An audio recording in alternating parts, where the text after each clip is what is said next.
Je suis Charlène Favier, j'ai grandi à Bourg-en-Bresse. Mes parents étaient originaires de Bourg-en-Bresse, ma grand-mère, mon grand-père. J'ai grandi à Revenat et j'étais au lycée Edgar Quinet en option théâtre, histoire de l'art. De ma famille, personne ne travaillait dans le cinéma. Mon papa, lui, passionné de ski, a travaillé dans les stations et ma maman était prof de sport pour enfants, de tennis, de ski, d'équitation. Donc le sport, c'était vraiment vraiment un point commun que je partage avec mes parents parce que je suis aussi skieuse et sportive. Et l'art, ça vient vraiment de ma maman qui peignait beaucoup, qui m'a beaucoup amenée aux expositions de peinture, à l'opéra, au théâtre quand j'étais enfant. Donc je fais ces premiers courts-métrages qui me permettent vraiment de commencer à rentrer un petit peu dans le monde du cinéma. J'apprends le métier, je rencontre mon équipe qui va devenir ma famille de cinéma. C'est pas évident d'être légitime quand on vient d'une petite ville de province pour le milieu parisien qui est un petit peu condescendant. Moi, j'ai vite compris qu'il fallait que je fasse quand même une école de cinéma, donc je passe par la Fémis. J'écris,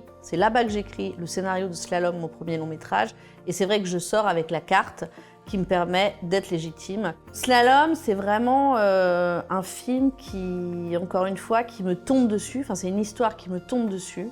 D'un seul coup, je suis habitée par des souvenirs de mon enfance. C'est des choses qui me reviennent en mémoire et que je jette vraiment sur l'ordinateur. Ce rapport entraîneur-entraîné que je connais bien parce que j'ai fait beaucoup de sport enfant. C'est quelque chose de très fort parce que personne ne veut de ce film. Donc on a du mal à le financer.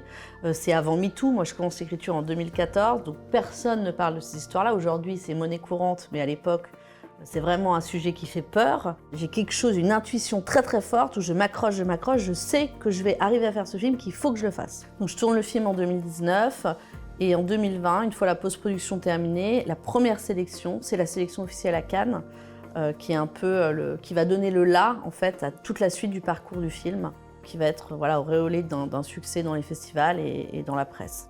Ça me permet de continuer ce métier que j'aime énormément et sans lequel je peux même pas vivre, quoi. C'est-à-dire que c'est une raison de vivre pour moi de faire du cinéma. Je suis très heureuse de recevoir le prix de Bressan de l'année. Je trouve que c'est un très beau lien avec mes racines et ça c'est important. Le territoire, là où j'ai grandi, là où vit encore ma famille. Je suis très, très honorée de recevoir ce prix.